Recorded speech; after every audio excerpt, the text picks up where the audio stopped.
नाशिक जिल्हा कायद्याचा बालेकिल्ला, नाशिक जिल्हा कायद्याचा बालेकिल्ला, नाशिक जिल्हा कायद्याचा बालेकिल्ला, नाशिक जिल्हा कायद्याचा बालेकिल्ला।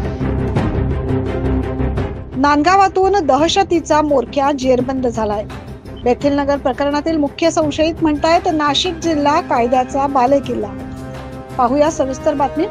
नाशिक शहरात मागील काही दिवसांपासून गुन्हेगारीच्या घटना देखील वाढ झाल्याचं बघतोय। 7 ते 8 जणांनी काठ्या, चॉपर, कोयते, दांडुके घेत दहशत माजवल्याचा धक्कादायक प्रकार शहरातील बेथल नगर भागात घडला। या प्रकरणी सरकारवाडा पोलीस ठाण्यात गुन्हा दाखल करण्यात आला। सदर घटनेचा तपास करत असताना गुन्ह्यातील मुख्य संशयित नांदगाव परिसरात फिरत असल्याची गोपनीय माहिती पोलिसांना मिळाली। पोलीस अंमलदार अण्णा पानवळ, नितीन जगताप यांनी माहिती मिळताच मिळालेल्या माहितीच्या आधारे नांदगाव परिसरातून एका संशयितास ताब्यात घेतले। राहुल पवार असं पोलिसांनी ताब्यात घेतलेल्या संशयिताचे नाव। यावेळी त्याने नाशिक जिल्हा कायद्याचा बालेकिल्ला असं म्हणत नाशिक पोलिसांच्या कारवाईला बळ दिलं। पुढील कारवाईसाठी त्यास सरकारवाडा पोलीस ठाण्यात दाखल करण्यात आले।